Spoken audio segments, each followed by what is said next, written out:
Hello दोस्तों, नमस्कार। मैं भी एक आप सभी का बहुत बहुत स्वागत करता हूं आपके अपने स्वरूप परिवार में। तो आप सब कैसे हैं? उम्मीद करता हूं आप सब अच्छे होंगे और आप सभी की एसएससी जीडी एग्जाम की तैयारी बहुत ही अच्छी तरीके से चल रही होगी। साथियों, जैसा कि एसएससी जीडी का एग्जाम 27 अप्रैल से शुरू होने आ रहे हैं और इसका स्लॉट बुकिंग भी कंप्लीट हो चुका है। तो उम्मीद करूंगा आप लोगों ने 15 अप्रैल से पहले स्लॉट बुकिंग कर लिए होंगे। जिस भी हफ्ते में आप सभी को एग्ज़ाम देना होगा, आपने उसी हफ्ते में स्लॉट बुकिंग को कंप्लीट कर लिया होगा और आप लोग अपनी जीके, हिंदी, मैथ, रीजनिंग में तैयारी बहुत ही शानदार तरीके से करोगे। रिवीजन बहुत ही अच्छी तरीके से कर रहे हैं। तो साथियों, आज का ये जो क्लास होने वाले हैं, आपको पूरी तरीके से ये पता होने वाला है कि आपके पेपर में कैसे कैसे प्रश्न आने वाले हैं GK, current affair, Hindi, math और रीजनिंग से। क्योंकि जो सबसे इंपॉर्टेंट क्वेश्चन है, जो सबसे बेहतरीन प्रश्न है, वो प्रश्न का पेपर आज की इस क्लास में हम लोग डिस्कस करने वाले हैं। 70 प्रश्न का ये ओरिजिनल पेपर होने वाले हैं और आपका पेपर में 80 प्रश्न पूछे जाएंगे। यानी कि 80 प्रश्न में से मान के चलिए 70 प्रश्न आपका इसी क्लास से तैयार होने वाले हैं। मोस्ट इंपॉर्टेंट क्वेश्चन होने वाले हैं। जिस तरह से हर साल एसएससी जीडी के एग्जाम में सवाल पूछे जाते हैं, आपका इजी से लेकर जो हाई लेवल तक सवाल पूछे जाते हैं, सारे सवाल इस क्लास में हम लोग भाई डिस्कस करने वाले हैं बहुत ही शानदार तरीके से। तो आप सभी को ये पूरा पेपर हल जरूर करना चाहिए, क्योंकि एक आइडिया मिलेगा आप सभी को पेपर से पहले। आज से केवल 10 दिन का समय बाकी है, 10 दिन बाद पेपर की शुरुआत होने जा रहा है। ओके, तो साथियों, आज का ये क्लास बहुत ही शानदार तरीके से हम लोग डिस्कस करने वाले और आप लोग टारगेट यही रखिएगा कि 70 के 70 सवाल को डिस्कस करिएगा। ओके, और पूरे 70 के 70 प्रश्न तैयार भी कर लीजिए इसी क्लास में। तो सबसे पहले हम लोग जीके सवाल को डिस्कस करेंगे, हिंदी के सवाल को डिस्कस करेंगे, उसके बाद मैथ और रीजनिंग के प्रश्नों को देखने वाले इस क्लास में। तो चलिए इस पेपर का सोल्यूशन करते हैं। लास्ट में आप सभी से हम स्कोर पूछेंगे, भाई जरूर बताइएगा कि आप सभी का आज के पेपर से कितना स्कोर रहा। ओके, तो देखिए पहला प्रश्न है, कौन सा अनुच्छेद संसद को राष्ट्रीय आपातकाल के दौरान राज्य सूची के विषयों पर कानून बनाने का अधिकार देता है? कौन सा अनुच्छेद संसद को राष्ट्रीय आपातकाल के दौरान राज्य सूची के विषयों पर कानून बनाने का अधिकार देता है? तो अनुच्छेद 250 में इसका वर्णन किया गया है। तो ऑप्शन बिल्कुल राइट आंसर हो जाएंगे। नेक्स्ट अगला सवाल को देखिएगा, क्वेश्चन नंबर 2 को, अंडमान और निकोबार द्वीप समूह में स्थित एकमात्र सक्रिय ज्वालामुखी कौन सा है? अंडमान और निकोबार द्वीप समूह में स्थित एकमात्र सक्रिय ज्वालामुखी इनमें से कौन सा है? तो बैरन द्वीप है, ध्यान रखिएगा। बी ऑप्शन बिल्कुल राइट आंसर हो जाएंगे। नेक्स्ट अगला सवाल को देखिएगा, क्वेश्चन नंबर 3 को, वायुमंडलीय परत और विशेषता का कौन सा युग्म सही ढंग से मेल खाता है? वायुमंडलीय परत और विशेषता का कौन सा युग्म सही ढंग से मेल खाता है? क्षोभमंडल मौसम, ये बिल्कुल परफेक्ट है भाई, यानी पहला ही ऑप्शन बिल्कुल राइट आंसर हो जाएंगे। ठीक है, क्षोभमंडल में मौसम से संबंधित होते हैं, तो ऑप्शन बिल्कुल राइट आंसर हो जाएंगे।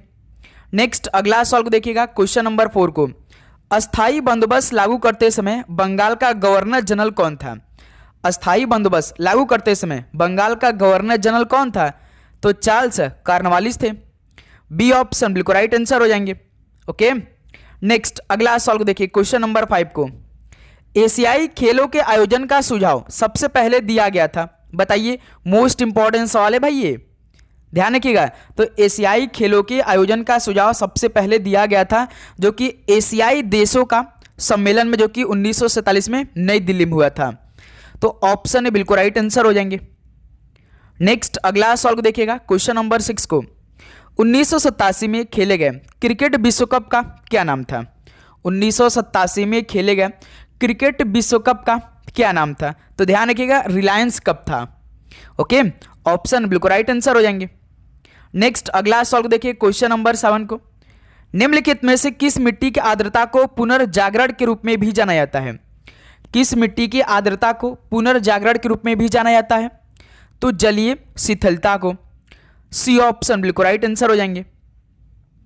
अगला सवाल को देखिएगा, और आगे बढ़ने से पहले आप सभी को एसएससी जीडी एग्जाम 2026 में सिलेक्शन लेना है। तो साथों ये सिलेक्शन वाले प्रश्नों को आप जरूर सबको जरूर पढ़ना चाहिए, क्योंकि भाई एसएससी के नए पैटर्न पे आप सभी को पूरा जीके जिस कंप्लीट मिलेगा। जैसे दोस्त मेरे, आपके पास ये पीडीएफ रहेगा, तो आपके पास कुछ भी समय मिलेगा तो आप उसे खोलकर तुरंत पढ़ लेंगे अपने मोबाइल में, और काफ़ी अच्छे से आप सभी का रिवीजन होगा, वो भी चैप्टर वाइज रिवीजन होगा। मान लीजिए कि आपका इकोनॉमिक्स में इस टाइम रिवीजन नहीं है, तो इस पीडीएफ से आप पूरे प्रश्न को आप इकोनॉमिक्स के तैयार कर सकते हैं। जितने भी क्वेश्चन आपके पेपर में बन सकते हैं सारे क्वेश्चन इस पीडीएफ में ऐड होने वाला है मेरे दोस्त। इसके अलावा स्टैटिक जीके आप सभी को पूरा हम कंप्लीट देंगे भाई, ए टू जेड सारे क्वेश्चन आपको इस पीडीएफ में मिल रहा है। इंग्लिश प्लस हिंदी, क्योंकि भाई कई स्टूडेंट इंग्लिश के भी सवाल करने वाले 20 सवाल, लेकिन अधिकतर तो हिंदी करने वाले, तो हम इंग्लिश प्लस हिंदी के दोनों क्वेश्चन आपको इस पीडीएफ में प्रोवाइड करेंगे। ठीक है, करंट अफेयर पूरा 1 साल का आप सभी को मिलेगा। रीजनिंग पूरा आप सभी को कंप्लीट है चैप्टर वाइज डिटेल सोल्यूशन के साथ। ठीक है, मैथ्स के सारे क्वेश्चन आपको चैप्टर वाइज डिटेल सोल्यूशन के साथ मिलने वाले हैं। ठीक है, इसके अलावा जीके का अलग से 500 क्वेश्चन को, वो भी एसएससी के नए पैटर्न पे आप सभी क्वेश्चन देने वाले हैं मेरे दोस्त। तो मिलेगा आपको कैसे, ये नीचे नंबर दिखाई दे रहा है ना, इस पे आप सभी को व्हाट्सएप मैसेज करके अपने पास मंगाना है। लेकिन भाई ध्यान रखिएगा, इसके लिए मात्र 50 रुपीज़ पे करना भी आप सभी को पड़ेगा। स्पेशल ऑफर चला भाई 100 रुपये का, लेकिन इसे हम भाई टीम से बात करके मात्र 50 रुपीज़ का आपके एग्ज़ाम तक हमने कर दिया है। तो जल्दी करिए भाई, अपने एग्ज़ाम से पहले इसको आप अपने पास मंगाकर तैयारी शुरू कर दीजिए, रिवीजन करना स्टार्ट कर दीजिए, क्योंकि भाई समय कम है, आप कम समय में अधिक से अधिक क्वेश्चनों को प्रैक्टिस करेंगे। ठीक है, देखिए क्वेश्चन नंबर 8, 2025 में आयोजित सिम्बेक्स का कौन सा संस्करण था? 2025 में आयोजित सिम्बेक्स का कौन सा संस्करण था? तो 32वां संस्करण था। बी ऑप्शन बिल्कुल राइट आंसर हो जाएंगे। अगला सवाल देखिए क्वेश्चन नंबर 9 को, ओस्ट्रो हवाएं कैसी होती हैं? जो ओस्ट्रो हवाएं हैं वो कैसी होती हैं? तो गर्म और आर्द्र होती हैं। बी ऑप्शन बिल्कुल राइट आंसर हो जाएंगे। नेक्स्ट अगला सवाल देखिए क्वेश्चन नंबर 10 को, उस फ्रांसीसी कमांडर का नाम बताइए जो 1760 में वांडीवास की लड़ाई में पराजित हुआ था। उस फ्रांसीसी कमांडर का नाम बताना है जो 1760 में वांडीवास की लड़ाई में पराजित हुआ था। तो उसका नाम क्या था? काउंट लाली था। ऑप्शन है बिल्कुल राइट आंसर हो जाएंगे। नेक्स्ट अगला सवाल को देखिएगा क्वेश्चन नंबर 11 को, बहिष्कृत हितकरणी सभा निम्नलिखित नेताओं में से किससे संबंधित थी? बहिष्कृत हितकरणी सभा इन नेताओं में से किससे संबंधित थी? तो ये भीमराव अंबेडकर जी से संबंधित थी। बी ऑप्शन बिल्कुल राइट आंसर हो जाएंगे। और आप चैनल पे नए हैं तो चैनल को सब्सक्राइब करके नोटिफिकेशन को भी ऑन कर सकते हैं एग्जाम तक, क्योंकि डेली क्लास आ रही है, दिन में 3 क्लास आ रही है। जो सबसे इंपॉर्टेंट क्वेश्चन चारों सब्जेक्ट है वो सारे क्वेश्चन आपके बीच हो रही है इसी यूट्यूब चैनल पे, जो कि साथ ही फ्री में हर एक टाइप का क्वेश्चन हम आपके लिए करवा रहे हैं, जिससे आप सभी का सिलेक्शन सुनिश्चित हो सके। तो आपको डेली क्लास करनी है, क्लास अपलोड हो तो पहला नोटिफिकेशन आप सभी के पास पहुंचे। तो भाई आप नोटिफिकेशन को ऑन करके रखिए। ठीक है, भारत में राज्य योजनाओं के लिए केंद्रीय सहायता के आवंटन का निर्धारण करने के लिए गॉडगिल सूत्र ये किस योजना में पेश किया गया था? भारत में राज्य योजनाओं के लिए केंद्रीय सहायता के आवंटन का निर्धारण करने के लिए गॉडगिल सूत्र किस पंचवर्षीय योजना में पेश किया गया था? तो चौथी पंचवर्षीय योजना में। ऑप्शन बिल्कुल राइट आंसर हो जाएंगे। नेक्स्ट अगला सवाल को देखिएगा क्वेश्चन नंबर 13 को, गॉडगिल फार्मूला किससे संबंधित है? गॉडगिल फार्मूला किससे संबंधित है? तो ये राज्यों के बीच केंद्रीय सहायता का वितरण से संबंधित है। ऑप्शन बिल्कुल राइट आंसर है। नेक्स्ट अगला सवाल को देखिए क्वेश्चन नंबर 14 को, धनुष मिसाइल ये किस टाइप का मिसाइल का एक नौसेना संस्करण है? तो धनुष जो मिसाइल है ये पृथ्वी मिसाइल का एक नौसेना संस्करण है, जो कि डी ऑप्शन बिल्कुल राइट आंसर है। नेक्स्ट अगला सवाल को देखिएगा क्वेश्चन नंबर 15 को, 2024 का कलिंग रत्न पुरस्कार किसे मिला? 2024 का कलिंग रत्न पुरस्कार किसे मिला था? तो धर्मेंद्र प्रधान को दिया गया। बी ऑप्शन बिल्कुल राइट आंसर है। नेक्स्ट अगला सवाल को देखिएगा क्वेश्चन नंबर 16 को, स्वतंत्रता के बाद भारत द्वारा अपनाई गई आर्थिक प्रणाली कैसी थी? स्वतंत्रता के बाद भारत द्वारा अपनाई गई आर्थिक प्रणाली कैसी थी? तो मिश्रित अर्थव्यवस्था थी। सी ऑप्शन बिल्कुल राइट आंसर हो जाएंगे। ओके, अगला सवाल को देखिए क्वेश्चन नंबर 17 को, भारत के उत्तरी मैदान मुख्य रूप से किन नदियों के निक्षेपों से बने हैं? भारत के उत्तरी मैदान मुख्य रूप से किन नदियों के निक्षेपों से बने हैं? तो गंगा से, सिंधु से और ब्रह्मपुत्र नदियों से बने हैं। बी ऑप्शन बिल्कुल राइट आंसर हो जाएंगे। नेक्स्ट अगला सवाल कॉल करिए क्वेश्चन नंबर 18 को, 2011 की जनगणना के आधार पर उस भारतीय राज्य की पहचान करें जिसने ईसाई आबादी का उच्चतम प्रतिशत दर्ज किया। 2011 की जनगणना के आधार पर उस भारतीय राज्य की पहचान करना है जिसने ईसाई आबादी का उच्चतम प्रतिशत दर्ज किया, तो वो नागालैंड राज्य है। सी ऑप्शन बिल्कुल राइट आंसर है। नेक्स्ट अगला सवाल को देखिएगा, क्वेश्चन नंबर 19 को। भाला फेंक के खेल से सीधे तौर पर कौन सा तकनीक के शब्द जुड़ा है? भाला फेंक के खेल से सीधे तौर पर कौन सा तकनीक के शब्द जुड़ा है? तो सेक्टर जुड़ा है। बी ऑप्शन बिल्कुल राइट आंसर है। नेक्स्ट अगला सवाल को देखिए, क्वेश्चन नंबर 20 को। मुगल सेनापति से पराजित होने के बाद छत्रपति शिवाजी महाराज ने पुरंदर की संधि 1665 पर हस्ताक्षर किए और मुगलों को किले सौंप दिए। तो साथियों, जो मुगल सेनापति कौन थे? तो राजा जय सिंह से पराजित होने के बाद छत्रपति शिवाजी महाराज ने जो पुरंदर की संधि 1665 में हुआ था, इस पर हस्ताक्षर किए और मुगलों को किले क्या कर दिए? सौंप दिए थे। तो इस सवाल का परफेक्ट आंसर क्या बनेगा? राजा जय सिंह। ठीक है, ध्यान रखिएगा। नेक्स्ट अगला सवाल को देखिए, क्वेश्चन नंबर 21 को। भारतीय क्रिकेटर रोहित शर्मा को 2026 में किस पद्म पुरस्कार से सम्मानित किया गया है? 2025 की बात करेगा तो रविचंद्रन अश्विन को दिया गया था। ठीक है, ये पुरस्कार पद्मश्री। तो दोस्त मेरे, भारतीय क्रिकेटर रोहित शर्मा जी को 2026 में किस पद्म पुरस्कार से सम्मानित किया गया था? तो पद्मश्री से। यदि आप सभी 2025 का पूछेगा तो आप बताएंगे रविचंद्रन अश्विन को। ठीक है, अगला सवाल को देखिए, क्वेश्चन नंबर 22 को। WPL 2026 की विजेता टीम को आधिकारिक तौर पर कितनी पुरस्कार राशि दी गई? बताइए। जो WPL 2026 की विजेता टीम बनी है, आधिकारिक तौर पर कितने करोड़ रुपए का पुरस्कार राशि दिया गया था टीम को? तो 6 करोड़ रुपए। सी ऑप्शन बिल्कुल राइट आंसर है। नेक्स्ट अगला सवाल को देखिए, क्वेश्चन नंबर 23 को। 56वीं GST परिषद की बैठक में किस 2 स्लैब GST संरचना को पेश किया गया था? 56वीं GST परिषद की बैठक में किस 2 स्लैब GST संरचना को पेश किया गया था? ये भी मोस्ट इंपॉर्टेंट सवाल होने वाले। तो एक 5% का और एक 18% का। तो इस सवाल का बी ऑप्शन बिल्कुल राइट आंसर है। नेक्स्ट अगला सवाल को देखिएगा, क्वेश्चन नंबर 24 को। निम्नलिखित में से कौन सा लोक नृत्य बिसागु उत्सव के दौरान किया जाता है? कौन सा लोक नृत्य बिसागु उत्सव के दौरान किया जाता है? तो बागुरम्बा है। सी ऑप्शन बिल्कुल राइट आंसर है। नेक्स्ट अगला सवाल को देखिए, क्वेश्चन नंबर 25 को। ब्लू फ्लैग प्रमाणन निम्नलिखित में से किसे दिया जाता है? ब्लू फ्लैग प्रमाणन किसे दिया जाता है? तो ये पर्यावरण के अनुकूल समुद्र तट को। ऑप्शन है बिल्कुल राइट आंसर हो जाएंगे। ओके, नेक्स्ट अगला सवाल को देखिए, क्वेश्चन नंबर 26 को।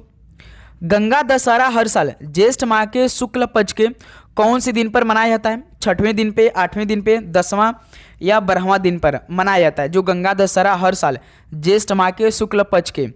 तो भाई 10वां दिन पर मनाया जाता है। सी ऑप्शन बिल्कुल राइट आंसर है। नेक्स्ट अगला सवाल को देखिए, क्वेश्चन नंबर 27 को। 2025 के एमी अवार्ड्स में सीमित या एंथोलॉजी सीरीज के लिए सर्वश्रेष्ठ लेखन किसने जीता? ये मोस्ट इंपॉर्टेंट सवाल होने वाले हैं। 2025 के एमी अवार्ड्स में सीमित या एंथोलॉजी सीरीज के लिए सर्वश्रेष्ठ लेखन किसने जीता? तो जैन थॉर ने जीता था। बी ऑप्शन बिल्कुल राइट आंसर है। अगला सवाल को देखिए, क्वेश्चन नंबर 28 को। शेरशाह ने अपने साम्राज्य को सिक्कों में विभाजित किया जो मुगलों के अधीन किस प्रशासनिक प्रभाग के बराबर था? शेरशाह ने अपने साम्राज्य को सिक्कों में विभाजित किया जो कि मुगलों के अधीन किस प्रशासनिक प्रभाग के बराबर था? तो सरकार के बराबर था। डी ऑप्शन बिल्कुल राइट आंसर है।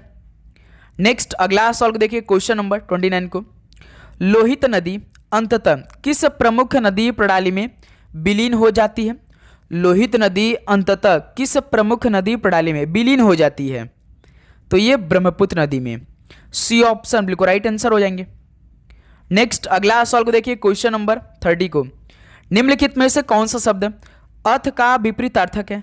तो अर्थ का विपरीतार्थक आप सभी को बताना है। तो क्या होगा अर्थ का विपरीतार्थक? तो इति होगा। डी ऑप्शन बिल्कुल राइट आंसर हो जाएंगे। अब आप लोग अपना हिंदी में स्कोर गिनती करते चलिएगा। लास्ट में स्कोर पूछ लेंगे भाई, क्योंकि हर एक क्लास में हम स्कोर पूछते हैं। इससे क्या होता है कि आपकी तैयारी को हमें मालूम होता है भाई कि आपकी तैयारी कैसे चल रही है। तो आप लोग लास्ट में स्कोर जरूर बताया करिए, ठीक है। जहाँ पर लोगों का मिलना हो, इस वाक्यांश के लिए एक शब्द क्या होगा? जहाँ पर लोगों का मिलना हो, तो इस वाक्यांश के लिए शब्द क्या होगा? तो क्या होता है भाई? सम्मेलन होता है। तो डी ऑप्शन इस सवाल का राइट आंसर हो जाएंगे। नेक्स्ट अगला सवाल को देखिए, क्वेश्चन नंबर 32 को। ज्योतिष शास्त्र में शनि को न्याय का देवता माना जाता है, तो वाक्य में रेखांकित शब्द का पर्यायवाची शब्द क्या होगा? यानी देवता का पर्यायवाची शब्द क्या होगा? विभूति, पुष्कर, आदित्य, परमेश्वर। तो देवता का पर्यायवाची शब्द तो परमेश्वर होगा। डी ऑप्शन बिल्कुल राइट आंसर है। नेक्स्ट अगला सवाल को देखिए, क्वेश्चन नंबर 33 को। शिखा का डैश मुख सबको आकर्षित करता है, रिक्त स्थान के लिए उचित शब्द बताइए। यानी शिखा का भाई उचित शब्द, यानी जो शिखा का चारु है, शिखा का चारु मुख सबको आकर्षित करता है।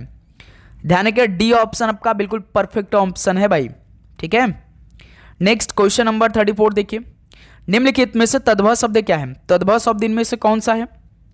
कोख एक तद्भव शब्द है, बी ऑप्शन बिल्कुल राइट आंसर है। अगला सवाल को देखिए, क्वेश्चन नंबर 35 को। सरोवर में कमल खिले, रेखांकित शब्द का पर्यायवाची शब्द बताइए। कमल का पर्यायवाची शब्द क्या बनेगा? तो राजू है, बी ऑप्शन बिल्कुल राइट आंसर है। अगला सवाल को देखिए, क्वेश्चन नंबर 36 को। दिए गए वाक्य में रेखांकित खंड को प्रतिस्थापित करने के लिए उपयुक्त विकल्प का चयन करिए।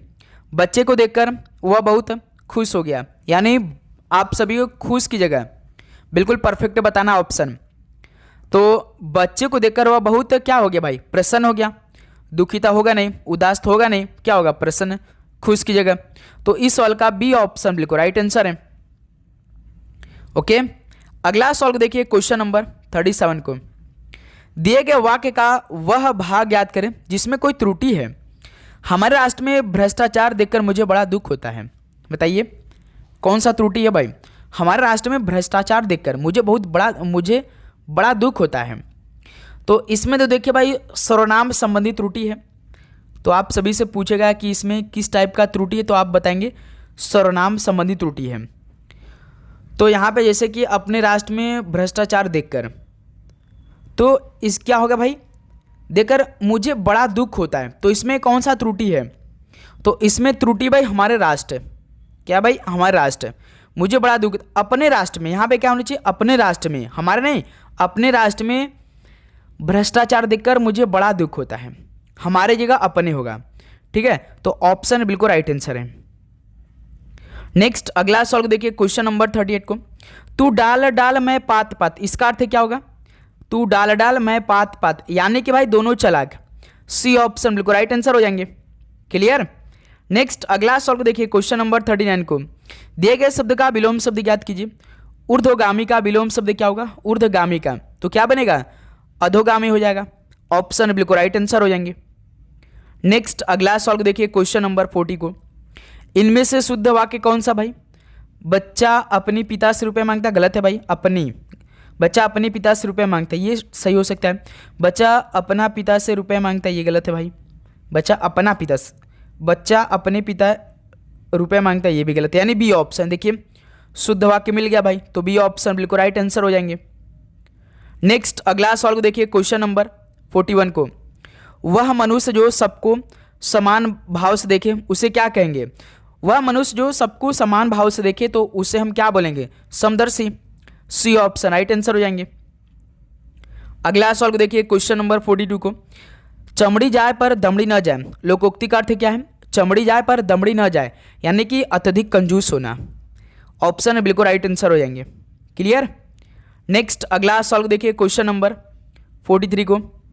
मैं कभी किसी पर नहीं गई, उचित सार्थक निरर्थक शब्द युग में से वाक्य पूरा करना है। यानी मैं कभी किसी पहाड़ वाड़, यही देखिए निरर्थक है, यानी ऑप्शन बिल्कुल राइट आंसर है। नदी नाले गलत है, जमीन समीन गलत है, घर बार गलत है। दो आप सभी से पूछा है कि सार्थक निरर्थक, तो ऑप्शन है जो आपका पहाड़ वहाड़, यानी कि मैं कभी किसी पहाड़ वहाड़ पर नहीं गई, ठीक है। तो ऑप्शन बिल्कुल राइट आंसर है। क्वेश्चन नंबर 44 देखिए, मैं 8वीं कक्षा में पढ़ता हूँ, वाक्य में रेखांकित तो शब्द कौन सा है? 8वीं, यानी एक संख्या टाइप का हो रहा है कि नहीं भाई? यानी कैसी भाई? तो ये संख्यावाचक विशेषण है, जो कि बी ऑप्शन बिल्कुल राइट आंसर हो जाएंगे। क्लियर। अगला सवाल को देखिए, क्वेश्चन नंबर 45 को। उच्च का तद्भव क्या बनेगा? उच्च का तद्भव सर जी ऊंचा होगा। सी ऑप्शन बिल्कुल राइट आंसर है। अगला सवाल को देखिए, क्वेश्चन नंबर 46 को। दोषी व्यक्ति स्वयं से डरता है, इस आशय के लिए लोकोक्ति क्या होगा? दोषी व्यक्ति स्वयं से डरता है, यानी इसका अर्थ 4 की दाढ़ी में तिनका होगा। डी ऑप्शन बिल्कुल राइट आंसर है। नेक्स्ट अगला सॉल्व कॉल करिए क्वेश्चन नंबर 47 को। 4 विकल्पों में से उस विकल्प का चयन करें जो रेखांकित शब्द के लिए उचित विकल्प हो। बताएंगे आप सभी लोग। बच्चे को विलक्षणता देखकर सीमा का क्या हुआ? ममता, मां, शत्रु, ममत्व, यानी बच्चा को विलक्षणता देखकर सीमा का जो ममत्व है वो जाग उठा। तो इस सवाल का डी ऑप्शन जो बनेगा बिल्कुल perfect fill in the blanks बनेगा। ठीक है, नेक्स्ट अगला सवाल को देखिए क्वेश्चन नंबर 48 को। रेखांकित पद का लिंग बदलकर वाक्य को पुनः लिखिए। घोड़ा नाच रहा है तो लिंग बदलना है भाई, बताइए। घोड़े नाच रही है, घोड़ा नाच रही है, घोड़ी नाच रही है, बिल्कुल लिंग बदलना है तो भाई सी ऑप्शन होगा ना, तो परफेक्ट आंसर हो जाएंगे। अगला सवाल को देखिए क्वेश्चन नंबर 49 को। घोड़ा के लिए तत्सम शब्द क्या होगा? घोड़ा के लिए तत्सम क्या होगा? घोटक होगा ना, तो सी ऑप्शन बिल्कुल राइट आंसर है। क्लियर। नेक्स्ट अगला सवाल को देखिए क्वेश्चन नंबर 50 को। वाक्य में रेखांकित तत्सम शब्द का तद्भव रूप शब्द कौन सा है? बच्चों को तिक्त भोजन नहीं देना चाहिए, तो तद्भव शब्द आप सभी बताना है। तत्सम शब्द का तद्भव रूप शब्द कौन सा होगा? यानी तिक्त एक तत्सम शब्द है तो इसका तद्भव रूप क्या होगा? यानी बच्चों को तीखा की तीता, तो ध्यान रखिएगा तिक्त का होगा तीता, तो सी ऑप्शन बिल्कुल राइट आंसर है। क्लियर। नेक्स्ट अगला सवाल को देखिए क्वेश्चन नंबर 51 को। नेकी कर दरिया में डाल लोकोक्ति का उपयुक्त अर्थ क्या होगा? नेकी कर दरिया में डाल, इस लोकोक्ति का उपयुक्त अर्थ क्या होगा? तो उपकार करके उपकार की बात को भूल जाना। ठीक है, बी ऑप्शन बिल्कुल राइट आंसर हो जाएंगे। अगला सवाल को देखिए क्वेश्चन नंबर 52 को। निम्नलिखित में से अग्नि का प्रयोज्य शब्द कौन सा नहीं है? अग्नि का प्रयोज्य शब्द इनमें से नहीं है, वो बताना है। तो इसमें यातुधान नहीं है अग्नि का प्रयोज्य शब्द, सी ऑप्शन राइट आंसर है। नेक्स्ट अगला सवाल को देखिए क्वेश्चन नंबर 53 को। जिसने इंद्रियों पर विजय पा ली हो, इसके लिए एक शब्द क्या होता है? जिसने इंद्रियों पर विजय पा ली हो, तो इसके लिए जितेंद्रिय हो जाएगा। डी ऑप्शन बिल्कुल राइट आंसर हो जाएंगे। नेक्स्ट अगला सवाल कॉल करिए क्वेश्चन नंबर 54 को। तो अब ये रीजनिंग के सवाल आ गए भाई, हल करिए आप लोग। रीजनिंग आए एक बार एक भी सवाल गलती नहीं होना चाहिए पेपर में। जब आप पेपर देने जाइए तो एक बार रीजनिंग के सारे चैप्टर को देख लीजिएगा, आप पूरे 20 के 20 सवाल सही करके आने वाले हैं। ठीक है, जैसे कथन और निष्कर्ष का ये सवाल दिया है, तो आप सभी को पहले तो कथन का डायग्राम लेना है। जैसे कि सभी पेंसिल कलम है, सभी पेंसिल, जो सभी पेंसिल है वो क्या है भाई? कलम है। पेंसिल को हम पी से लिख रहे हैं, कलम को हम के से लिख रहे हैं। ठीक है, सभी कलम स्याही है, यानी कि सभी ये कलम है, ये क्या है भाई? स्याही है। स्याही को हम यस से लिख रहे हैं। ठीक है, तो हमारा कथन का डायग्राम तो बन गया आसान तरीके से। और आपके पेपर में 2 कथन देगा और निष्कर्ष 2 देगा, यही तरह सवाल आपको हल करना होगा। जैसे देखिए निष्कर्ष से पहला हल करने का तरीका, कथन के अकॉर्डिंग आपने जब डायग्राम बना लिया ना, तो आपको बस निष्कर्ष देखना है क्या निकल रहा है क्या। जैसे कि पहला निष्कर्ष देखिए, सभी पेंसिल क्या स्याही है? सभी पेंसिल, देखिए सभी पेंसिल तो भाई कलम है और स्याही भी है, यानी कि पहला देखिए इस गोले में आ रहा है कि नहीं? सभी के स्याही में पेंसिल देखिए गोले में आ रहा है और कलम भी आ रहा है बीच में, यानी पहला जो निष्कर्ष है वो कथन को फॉलो कर रहा है, यानी अनुसरण कर रहा है। दूसरे का देखिए कुछ स्याही पेंसिल है, कुछ स्याही पेंसिल बिल्कुल है। देखिए ये सभी क्या है भाई? ये सभी क्या है? कुछ स्याही पेंसिल है ना, यानी दोनों इसमें तो भाई निष्कर्ष अनुसरण कर रहे हैं कथन के अकॉर्डिंग। देखिए कौन सा ऑप्शन है? निष्कर्ष 1 और निष्कर्ष 2 दोनों अनुसरण करते हैं, यानी 4 नंबर इस सवाल का राइट आंसर हो जाएगा निष्कर्ष वाला। बताइए क्लियर। तो इसी तरह आप सभी को सवाल को हल करना है। नेक्स्ट अगला सवाल को देखिए क्वेश्चन नंबर 55 का राइट आंसर क्या बनेगा? निम्नलिखित प्रश्न में दिए गए विकल्पों में से संबंधित अक्षरों का चयन कीजिए।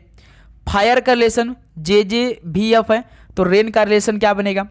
जब ये सवाल आए पेपर में तो आपको कुछ करना नहीं है, दिमाग ज़्यादा इस्तेमाल नहीं करना है, तो लेकिन आपको ए से लेकर जेड तक सभी अक्षरों का कोड मालूम होना चाहिए। जैसे JJVF है ना, तो इसका कोड करिए। F होता 6, J होता 10, तो इसमें +4 हुआ है। 9 होता I, J होता 10, तो +1 इसमें हुआ है। R 18 होता है, V 22 होता है, तो +4 इसमें, E 5, F 6 +1।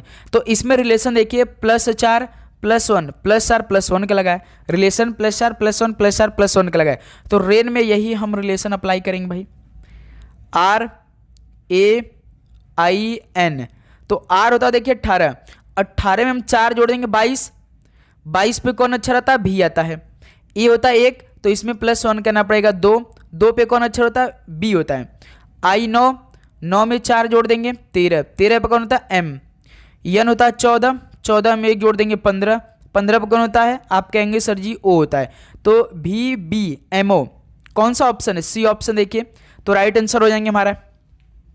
क्लियर, सभी को समझ में आया।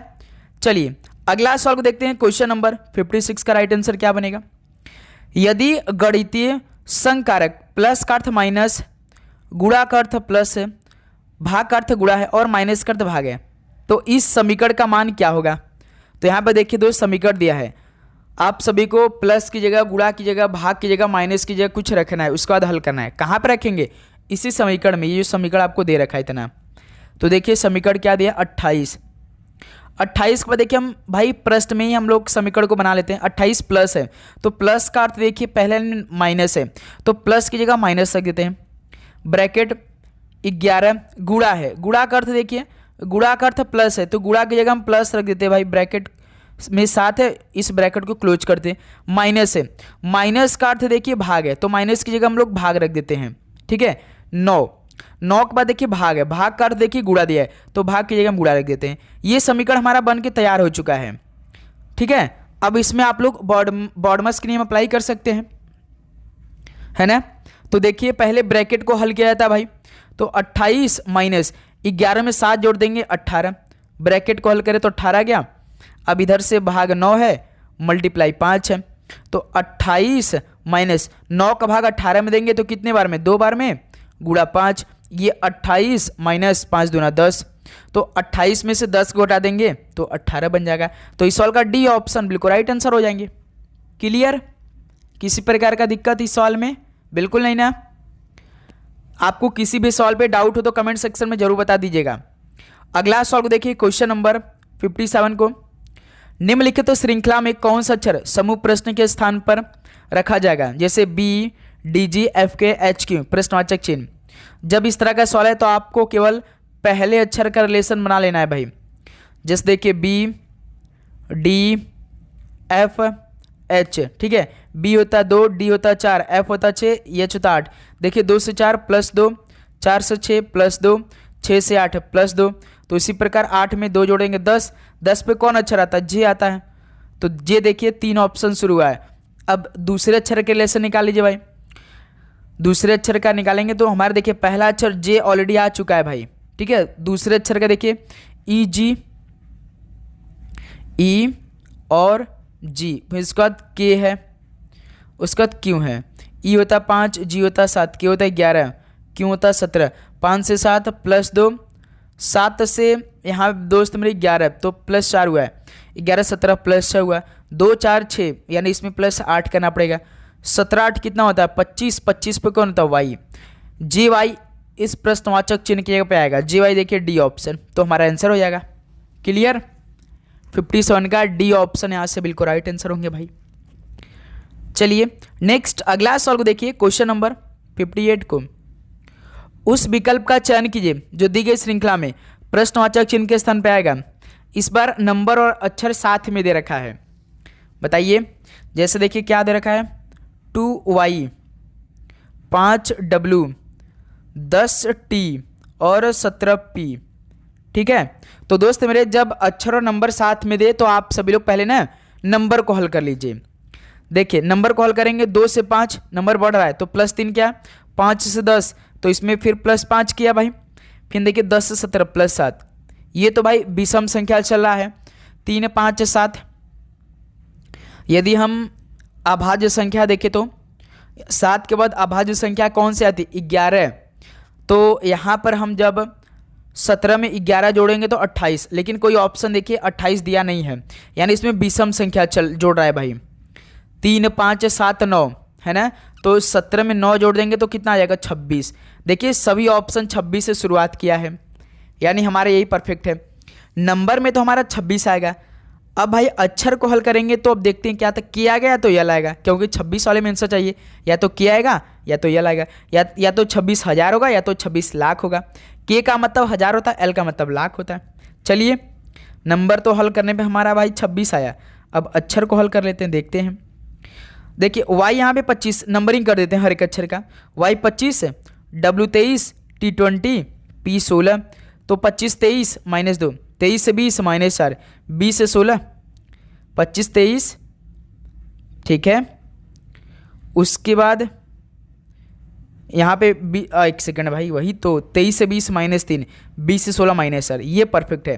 तो इसमें -2 -3 -4, यानी कि 16 में भाई हम -5 करेंगे तो कितना, 11। 11 पे कौन अच्छा के, तो 26,000 यानी 26 के। ए फॉर एप्पल, तो ए फॉर एप्पल आपका परफेक्ट आंसर बनेगा। क्लियर, 26 के आएगा इस सॉल्व का राइट आंसर। चलिए भाई अगला सॉल्व कॉल करिए। क्वेश्चन नंबर 59 का राइट आंसर क्या दे रखा है। एक निश्चित कूट भाषा में सेल को 32 के रूप में कूटबद्ध किया जाता है, फोन को 58 के रूप में कूटबद्ध किया जाता है, तो उस भाषा में बोल्ड को कैसे कूटबद्ध किया जाएगा। हल करिए। CELL, सेल का कोड 32 किया है भाई, तो इस तरह के सॉल्व को आप कैसे हल करेंगे। पहला मेथड ये है कि हर एक अक्षर का पहले कोड करिए। C3, E5, L12, L12। तो देखिए 3 + 5 8, 8 12 20, 20 12 32। इसमें तो भाई सीधा सीधा जितना अक्षर है ना उसका कोड करके जोड़ दिया है। सेल का हमने कोड किया, उसको जोड़ा तो सेम आंसर मिल गया। तो फोन का देख लेते हैं भाई, PHONE, फोन को 58 कोड किया है। P16, H8, O15, N14, E5, ठीक है। 16 8 24, ठीक है। 16 8 24, 24 15 39, 39 5 44, 44 14 58। देखिए इसमें भी वही सेम किया है, जो अक्षर है उसका कोड करके कोडिंग जोड़ दिया भाई। तो पूछा किसका, बोल्ड का, तो BOLD, एक second, B2, O15, L12, D4 होता है।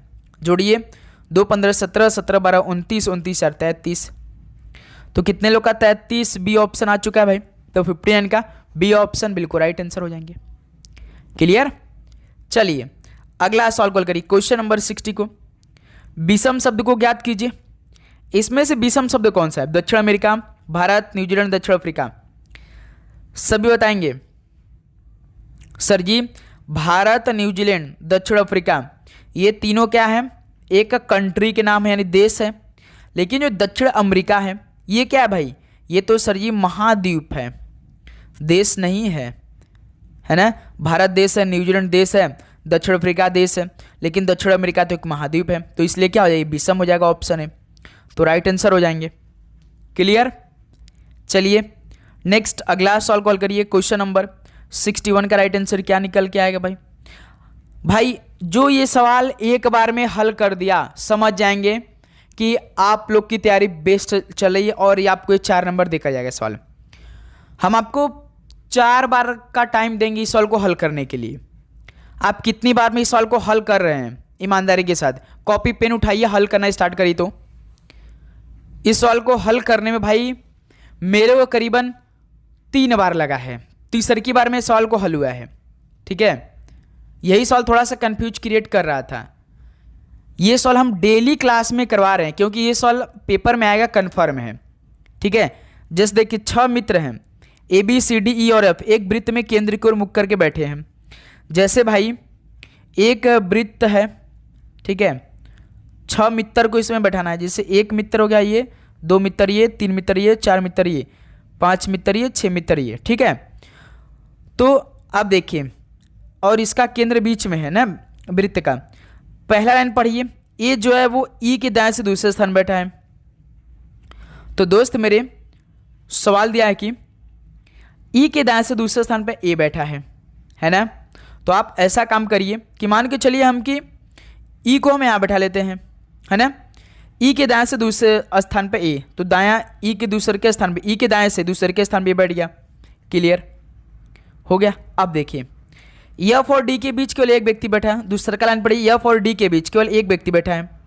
तो सर जी ऐसा काम करते हैं कि F को यहाँ बैठा लेते हैं, F और D के बीच में केवल एक है। तो भाई D को हम यहाँ बैठा लेते हैं, तो इसके बीच में एक व्यक्ति बैठ जाएगा। क्लियर, ठीक है। तो साथी देखिए लास्ट लाइन में आप सवाल पढ़िए, आपको इतना पूरा हल करने की आवश्यकता नहीं है। लास्ट लाइन में देखिए क्या सवाल दिया है कि डी और एफ के बीच कौन बैठा है। डी और एफ के बीच में आपने अभी तो ए को बैठाया है, तो ऑप्शन बिल्कुल तो राइट आंसर हो जाएंगे। लेकिन भाई कभी कभी ये सवाल गलती हो सकता है, आपको पूरा हल करना पड़ेगा। चेक करते हैं, पहला लाइन तो हमने दूसरा का लाइन तक यहाँ बैठा दिया है कि एफ और डी के बीच के लिए एक व्यक्ति बैठा है। बी और डी निकटतम पड़ोसी भी हैं।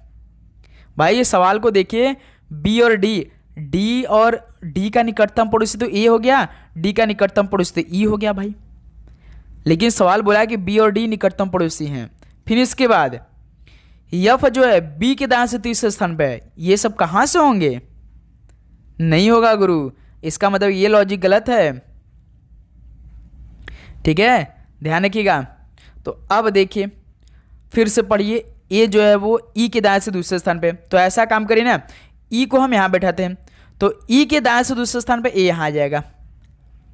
ठीक है, फिर देखिए एफ और डी के बीच केवल एक व्यक्ति बैठा है। फिर सवाल में आगे बढ़िए, बी और डी निकटतम पड़ोसी भी हैं, यानी डी और बी आपस में एक दूसरे के पास होने चाहिए। एफ और डी के बीच में एक व्यक्ति बैठा है केवल, तो ऐसा काम करिए कि दोस्त मेरे एफ को यहां बैठा लीजिए, तो एफ और डी के बीच में, तो डी को यहां बैठा लेते हैं हम लोग। अब देखिए बी और डी निकटतम पड़ोसी होंगे, तो बी को आप काम करिए कि यहां बैठा लीजिए। ठीक है, फिर देखिए सवाल क्या पूछा है कि तीसरा का लाइन पढ़िए कि एफ जो बी के दाएं से तीसरे के स्थान पे, बी के दाएं से तीसरे के स्थान, देखिए पहला स्थान खाली है, दूसरे का स्थान पे ये, तीसरे के स्थान पे एफ बैठा ऑलरेडी, तो कंप्लीट हो गया कि नहीं। एफ जो है बी के दाएं से तीसरे के स्थान पे है। क्लियर? अब एक पंक्ति खाली, एक व्यक्ति कौन नहीं बैठा है, तो सी नहीं बैठा, तो सी को यहां बैठा लीजिए। फिर देखिए सी को हमने यहां बैठा है। सवाल देखिए लास्ट लाइन में, सी जो है वो डी के दाएं से दूसरे स्थान पे है, डी के दाएं से दूसरे के स्थान पे सी है, तो डी के दाएं से दूसरे के स्थान पे सी ऑलरेडी बैठ चुका है। देखिए अब देखिए पूरा जाके कंप्लीट हुआ। अब देखिए सवाल डी और एफ के बीच कौन बैठा है, तो डी और एफ के बीच में देखिए तब पर भी ए ही बैठा है मेरे दोस्त। क्लियर हुआ? अब जाकर समझ में आया? तो ये सवाल ऐसे हल होगा भाई, ध्यान रखिएगा आप लोग। चलिए नेक्स्ट अगला सवाल को देखिए, क्वेश्चन नंबर 62 का राइट आंसर। यदि प्लस का अर्थ भाग है, गुणा का अर्थ माइनस है, भाग का अर्थ प्लस है, माइनस का अर्थ गुणा है, तो निम्नलिखित समीकरण में प्रश्न चिन्ह के स्थान में क्या आएगा? ये समीकरण दे रखा है। क्लियर मेरे दोस्त? तो पहले समीकरण को हम लोग बना लेते हैं भाई। प्रश्न जैसे बोला है 91 प्लस है, प्लस का अर्थ भाग है, तो प्लस की जगह हम लोग भाग रख देते 13। माइनस पे, माइनस का अर्थ गुणा है, तो माइनस की जगह गुणा रख देते हैं 8। 8 के बाद देखिए गुणा है, गुणा का अर्थ क्या दिया? गुणा का अर्थ माइनस है, तो गुणा की जगह माइनस रख देते 37। 37 के बाद देखिए भाग है, भाग का अर्थ प्लस है, तो भाग की जगह प्लस रख देते 44। इसमें बॉर्डर स्कीम लगा दीजिए। देखिए 13 से 91, 13 का भाग 91, 7 बार में मल्टीप्लाई 8 माइनस 37 प्लस 44। ठीक है, 7 8 56 माइनस 37 प्लस 44। अब देखिए ये प्लस 44 है, ये प्लस 44 है, ये प्लस 56, कितना हो जाएगा? 100 हो जाएगा। 100 में से माइनस 37 कर दीजिए, कितना आएगा? 63 आएगा। सी ऑप्शन बिल्कुल राइट आंसर हो जाएंगे। 62 का सी ऑप्शन बिल्कुल राइट आंसर है। नेक्स्ट अगला सवाल को देखिए, क्वेश्चन नंबर 63 का राइट आंसर क्या बनेगा? इस सवाल को हल करिए भाई। जैसे ये आपका इतना समीकरण दिया है, यदि उपरोक्त व्यवस्था से सभी प्रतीकों को हटा दिया जाता है तो बाएं से कौन सा तत्व 11वां है? तो भाई इसमें देखिए आपका प्रतीक दिया है, अक्षर दिया है, तो सवाल बोला है कि आपको उपरोक्त व्यवस्था से जो आपका ये सभी प्रतीक का और अक्षर का व्यवस्था किया गया कि सभी प्रतीकों को हटा दे, तो बाएं से यानी लेफ्ट हैंड से कौन सा तत्व 11वां नंबर पे आएगा? देखिए दोस्तों मेरे, आप ध्यान से देखिए, यही आपका दिया है ना प्रतीक और अक्षर, तो इसमें से ना हम प्रतीक को हटाकर केवल अक्षर को लिख रहे हैं। ध्यान रखिएगा, जैसे ये देखिए आपका दिया है, ये आपका एक प्रतीक होता है, तो केवल जी आएगा, आई आएगा, यस आएगा, डी आएगा। फिर उसका देखिए परसेंटेज है, फिर बी है, फिर हैशटैग है, फिर एफ है, ये आपका एक प्रतीक होता है, ए ओ ई, ये डॉलर का साइन है, बी जी वाई एच डॉलर है, तो इसका भी कर दीजिए। ठीक है, ये हमारा नया बन चुका है भाई, व्यवस्थित हो चुका अक्षर। तो बाएं से यानी बाएं इधर होता है, बाएं से इधर से देख रहे हैं, पहला स्थान पे जी है, दूसरे पे आई है 3 4 5 6 7 8 9 10 11, 11 पे जी है भाई देखिए, यानी इस सवाल का पहला ऑप्शन। तो 63 का ऑप्शन बिल्कुल राइट आंसर हो जाएंगे। ये सवाल तो पूछा था कि बाएं से कौन सा तत्व 11वां है, तो जी है भाई। क्लियर है। टोटल इसमें अक्षर कितने, 11 12 13 14 अक्षर हैं। क्लियर। चलिए नेक्स्ट अगला सवाल को देखिए, क्वेश्चन नंबर 64 को। एक महिला की तस्वीर की ओर इशारा करते हुए भीम ने कहा, एक महिला की तस्वीर की ओर इशारा करते हुए भीम ने कहा वह मेरी माता के पुत्र की एकमात्र बहन है, तो वह महिला भीम से कैसे संबंधित है, बताइए। हल करिए। मोस्ट इंपॉर्टेंट सवाल है मेरे दोस्त। जैसे कि भीम है, मान के चलते हैं भीम यहाँ है ना, भीम यहाँ पे है। भीम ने कहा वह मेरी माता के पुत्र यानी ये भीम की मदर हो गई भाई, बीएम कर देते हैं। मेरी माता के पुत्र की यानी सन की एकमात्र बहन है, यानी ओनली सिस्टर ये कर देते हैं। ठीक है। देखिए मेरी माता के पुत्र की एकमात्र बहन है, यानी भाई वह महिला भीम से किस प्रकार, यानी भीम से इसका रिलेशन क्या, बहन तो लगेगी भाई, बहन तो लगेगी। बताइए। डी ऑप्शन बिल्कुल राइट आंसर बनेगा। क्लियर। तो 64 का डी ऑप्शन बिल्कुल राइट आंसर हो जाएंगे।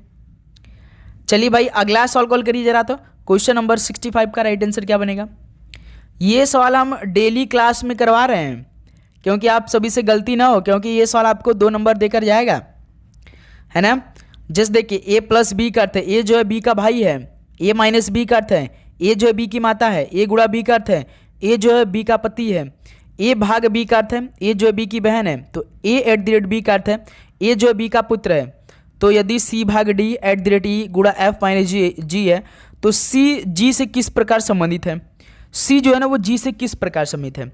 तो हमने सवाल हल करने का तरीका कैसे बताया। जैसे देखिए सी भाग डी है ना, तो समीकरण बना लीजिए। भाग का मतलब देखिए प्रश्न में ए भाग बी का अर्थ है ए जो है बी की बहन, यानी डी की बहन सी है, डी की बहन सी हो गया। एट द रेट ई है, एट द रेट का मतलब प्रश्न में देखिए ए एट द रेट का अर्थ है ए जो है बी का पुत्र, यानी ई का पुत्र कौन है भाई, सी है, सॉरी ई का पुत्र डी है, क्योंकि डी की बहन सी है, ई का पुत्र डी बन गया। फिर देखिए गुणा एफ है, गुणा एफ है, तो गुणा का मतलब क्या दिया है, ए गुणा बी का अर्थ है ए जो है बी का पति, यानी एफ का पति कौन है, ई है, एफ का पति ई हो गया। फिर लास्ट में देखिए माइनस जी है, माइनस का मतलब देखिए ए माइनस बी का अर्थ है कि ए जो है बी की माता, यानी जी की माता कौन है भाई, एफ है। क्लियर। ये समीकरण तो बन के तैयार हो चुका। सवाल देखिए सी जो जी से किस प्रकार, अब जी को अपने आप को मान लीजिए मैं होगी मेरी माता एफ, मेरी माता के पति ई, यानी हमारे पिताजी ई हो जाएंगे भाई, क्योंकि हमारी मम्मी एफ है, हमारी मम्मी के पति ई है, तो हमारे क्या लगेंगे, पापा ही लगेंगे भाई। और हमारे पापा के पुत्र डी हैं, देखिए ई के पुत्र डी हैं, और हमारे पापा के पुत्र के बहन सी है, यानी आपस में हम लोग ये तो फैमिली बहन भाई हैं, यानी हमारा रिलेशन क्या बनेगा। अब ये बहन है तो हमारा जी सी से क्या हो, यानी बहन का रिश्ता होगा कि नहीं भाई, बताइए। बी ऑप्शन राइट आंसर हो जाएंगे। बताइए। क्लियर। बताइए। जैसे कि ई पति हैं, यानी हमारे मम्मी के पति हैं, और इनका पुत्र डी है, यानी हमारा भाई होगा, हमारे भाई की बहन, तो सी जी से कैसे होगा रिलेशन होगा, बहन से तो रिलेशन बनेगा। बताइए। तो बी ऑप्शन बिल्कुल राइट आंसर हो जाएंगे। समझ में आया आप सभी को। दोस्त मेरे आपको किसी भी सवाल पे डाउट हो तो कमेंट बॉक्स में जरूर बताइएगा, डाउट लेकर मत चलिएगा। ओके। देखिए अगला सवाल 66 नंबर। यदि किंगडम शब्द के प्रत्येक अक्षर को वर्णमाला क्रम में व्यवस्थित किया जाए तो कितने अक्षरों की स्थिति अपरिवर्तित रहेगी। किंगडम है KINGDOM, किंगडम में भाई इतने अक्षर है, तो प्रत्येक अक्षर को वर्णमाला क्रम में व्यवस्थित करना है, यानी कि जैसे ABCDS, लेकिन केवल किंगडम के अक्षरों का इस्तेमाल करके। तो सबसे छोटा कौन है, डी है, फिर उसके बाद जी है, ये अक्षर नहीं है, आई है, JKLMM है, M है, N है, लास्ट में O है। देखिए के से डी बदल गया, आई से जी बदल गया, एन से आई बदल गया, एन जी से बदल गया, जी के हो गया, डी एम हो गया, ओ एन हो गया, एम होगा, सब बदल गया। यानी कोई भी ऐसे अच्छा जो कि अपनी स्थिति को अनचेंज नहीं किए, सब चेंज कर दिए। यानी इस सवाल का बी ऑप्शन बिल्कुल राइट आंसर हो जाएंगे। क्लियर। अगला सवाल को देखिए 67 को, किन दो चिन्हों को परस्पर बदलने पर दिया गया समीकरण सही होगा, बताइए। यानी ये समीकरण दिया 38 दिया, यानी 38 बराबर 38 करना पड़ेगा, यानी कि LHS बराबर RHS करने की आवश्यकता है। अब देखिए पहला ऑप्शन, माइनस और भाग को बदलेंगे भाई, इस समीकरण में रखेंगे हम लोग। पहला ऑप्शन को उठाइए, 12 भाग है तो माइनस को बदलना पड़ेगा, क्योंकि पहला ऑप्शन माइनस और भाग को बदलना है। 16 माइनस है तो भाग को, 8 + 14 गुणा 2 बराबर 38। इसमें बॉर्डर स्कीम लगाइए, 12 माइनस 8 का भाग 16 में देंगे 2 बार में, प्लस 14 गुणे 2 कितना हो जाएगा भाई 28 बराबर 38। अब देखिए दोस्त एक बात है, देखिए 12 में से 2 घटाइए 10, 10 में 28 जोड़ दीजिए तो 38। देखिए 38 बराबर 38 आ गया कि नहीं, यानी पहला ही ऑप्शन से मिल गया। या आप ऐसे भी कर सकते हैं, बॉर्डमस के नियम ये कहता है पहले प्लस करिए। ये देखिए प्लस 28 है, ये प्लस 12 है, जोड़िए 12 28 40, 40 में से 2 घटाएंगे तो भी तो 38 आएगा। ठीक है क्लियर, अब जाके क्लियर हो चुका होगा। ठीक है चलिए भाई नेक्स्ट अगला सवाल को देखिए, क्वेश्चन नंबर 68 को। 5 मित्र हैं ए बी सी डी और ई, उत्तर दिशा के सम्मुख एक पंक्ति में बैठे हैं। ये सवाल भी डेली क्लास में कर रहे हैं, क्योंकि 2025 में जो आपका पेपर हुआ था सारे शिफ्ट में ये सवाल आया था। जैसे पंक्ति ऐसे है 1 2 3 4 5, इसी 5 पंक्ति में हमें सभी 5 मित्रों को बैठाना है। इसमें भी एक एक लाइन को कंप्लीट करेंगे, एक एक लाइन को बैठाएंगे। जैसे कि सभी नॉर्थ की तरफ देख रहे हैं, सब ऊपर की तरफ देख रहे हैं, यानी ये यहाँ पर है तो इसका राइट हैंड, यानी जो इसका दायां साइड होगा इधर ही होगा, और बायां साइड लेफ्ट हैंड इधर ही होगा। क्लियर। अब देखिए पहला लाइन को पढ़िए, ई जो है वो डी के निकटतम दाएं हैं और ए सबसे बाएं हैं, ये सबसे बाएं हैं तो बायां मतलब ए सबसे बायां हो जाएगा। डी जो है ना वो डी के निकटतम निकटवर्ती दाएं, ई जो है वो डी के निकटवर्ती दाएं हैं। तो दोस्त मेरे ऐसा काम करते हैं कि सी, आप देखिए इसको भी छोड़िए, लास्ट वाली लाइन को पढ़िए, सी और ए, सी जो है ए और डी के ठीक बीच में है। तो दोस्त मेरे सी जो है ना वो ए और डी के ठीक बीच में है। ए तो ऑलरेडी यहाँ बैठा है, तो डी को यदि हम यहाँ बैठाते तो इसके बीच में सी आ जाएगा। अब देखिए सवाल पूरा हो रहा है। अब दूसरा का लाइन पे आ जाइए, ये जो हमने छोड़ा था ई जो है वो डी के निकटवर्ती दाएं में है, तो डी के निकटवर्ती दाएं में ई है तो ई को यहाँ बैठा लीजिए। एक मित्र कौन नहीं बैठा, बी नहीं बैठा, तो बी को सबसे दाएं में बैठा लीजिए। सवाल पूरा हो गया।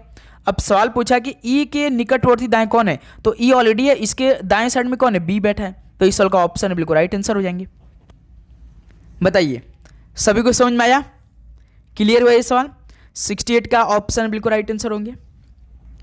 चलिए भाई नेक्स्ट अगला सॉल्व कॉल करिए, क्वेश्चन नंबर 69 का राइट आंसर क्या बनेगा। ए बी और सी एक कार्य को क्रमशः 8 10 और 12 दिन में पूरा कर सकते हैं, तो वे सभी एक साथ कार्य करते थे, उसी कार्य को कितने दिन में पूरा करेंगे। एफिशिएंसी निकाल लीजिए भाई उन लोग का। जैसे ए एक काम को 8 दिन में करा है ना, और बी कितना करा है भाई 10 दिन में करा है, हाँ। सी कितना करा है 12, ये एक एक दिन के काम इतने इतने काम कर रहे हैं, तो इनका टोटल काम हम निकालेंगे भाई। टोटल काम कैसे, इन 8 10 12 कैल्शियम कितना होता है 12 हम 120 होता है। ठीक है 120, तब ए का एक दिन का काम निकालेंगे तो 8 का भाग 120 में दिया जाता है, 15 × 20, यानी ये टोटल काम हो गया भाई। ये जो 120 है ना ये टोटल काम है, ठीक है टोटल वर्क है। और ये जो 15 है ए का एक दिन का काम है, और बी का एक दिन का काम कितना है 10 का भाग 120 में देंगे तो 12 आएगा, एक दिन का काम बी का 12 काम है। सी देखिए 12 है तो एक दिन में इसका कितना 12 धाम है, एक दिन में 10 काम है। अब इन दोनों को इन तीनों को आपस में जोड़ेंगे, एक एक दिन का काम निकाल लीजिए। 12 15 27 10 37, यानी एक दिन का काम इन लोग का 37 काम है टोटल तीनों को मिलाकर। तो अब क्या है कि उसी कार्य को कितने दिन में पूरा करेंगे, तो 120/37 दिन में पूरा काम करेंगे। 120/37 यानी पहला ऑप्शन बिल्कुल राइट आंसर हो जाएंगे। क्लियर मेरे दोस्त। तो बस इसी तरह ये सवाल हल करना था भाई, ये तो सबसे बेसिक मेथड है ये तो। ठीक है चलिए नेक्स्ट अगला सॉल्व कॉल करिए, क्वेश्चन नंबर 70 का राइट आंसर क्या बनेगा। पी, क्यू तथा आर क्रमशः 7:4:9 के अनुपात में राशि निवेश करते हैं। यदि वर्ष के अंत में कुल 6,680 का लाभ कमाते हैं तो पी तथा क्यू का मिलाकर कुल हिस्सा क्या है भाई? भाई जब पी, क्यू, आर ये 7:4:9 के अनुपात में राशि निवेश करते हैं, यदि वर्ष के अंत में कुल 6,680 का लाभ कमाते हैं तो पी तथा क्यू का मिलाकर, यानी भाई ये अनुपात में उनके लाभ का अनुपात भी तो कितना होगा? 7:4:9 ही होगा भाई। अब आप सभी से पूछा है कि अब इनको जोड़ेंगे तो टोटल कितना आ जाएगा? 7×4=9 20, टोटल 20 है। लेकिन हमसे पूछा केवल पी तथा क्यू का, पी तथा क्यू का पूछा है, तो पी तथा क्यू कितने हैं भाई? 11 हैं। तो टोटल देखिए 6,680 कमा रहे, और मल्टीप्लाई 11 पी तथा क्यू के, टोटल कितना है? 20। तो अब इसको भाग करिए, आपका आंसर आ जाएगा। देखिए 33 और ये 2 चौक काटे हैं, 334 आ रहे हैं। 334 गुणे 11 कितना आएगा? 11 44 का 4, 11 33 4 37 3, 11 33 7 यानी 3774 रुपये आएगा भाई। पी तथा क्यू का मिलाकर कुल हिस्सा क्या है? 3374 है। ठीक है, इसमें तो ऑप्शन दिया नहीं है भाई। 1 सेकंड भाई। 11 44 के 4, 3, 11 33, 1 सेकंड भाई, दिया तो है भाई। 11 44 का 4 हासिल, 11 33 4 37 के साथ 3, 11 33 36, देखिए 3674, यानी पहला ऑप्शन मिल गया। तो ऑप्शन इस सवाल का बिल्कुल राइट आंसर हो जाएंगे। क्लियर हुआ अब ये सवाल? तो साथियों ये फाइनली आपका 70 सवाल आज के इस पेपर में कंप्लीट हो गया। तो अब बताइए साथियों कि आप सभी का इन 70 सवाल में से लगभग कितना स्कोर बना? सभी ईमानदारी के साथ आप बताइएगा। तो उम्मीद करूंगा दोस्त मेरे आप सभी को ये सारे क्वेश्चन समझ में आए होंगे। यदि आपको किसी भी सवाल पे डाउट है तो कमेंट सेक्शन में ज़रूर बता दीजिए। बहुत मेहनत से लगातार ये क्लास आप सभी के बीच में आ रही है, एक भी दिन का गैप नहीं होगा मेरे दोस्त। आप सभी को हर एक क्वेश्चन को तैयार करना है पेपर से पहले, ठीक है? तो आप सभी को एग्जाम के लिए बेस्ट ऑफ लक। खूब मेहनत करिए भाई, इस बार हमें सिलेक्शन लेना है। किसी भी हाल किसी भी सूरत में तैयारी ज़बरदस्त रखिए भाई, कि किसी प्रकार के क्वेश्चन हमारे सामने आए हम उसे गलती ना करें, सही करें, हमें सब क्वेश्चन आए। ऐसी हमें इस बार तैयारी चाहिए भाई, ठीक है? तो चलिए इस क्लास को यहीं पर समाप्त करते हैं। यदि आप चैनल पे नए हैं तो चैनल को सब्सक्राइब करने के बाद नोटिफिकेशन को ऑन करिए आप लोग पहले। तो क्लास अपलोड हो तो पहला नोटिफिकेशन आप सभी के पास है, ठीक है? आप सभी को एग्जाम के लिए बेस्ट ऑफ लक। पढ़ाई करते रहिए। All the your best. धन्यवाद।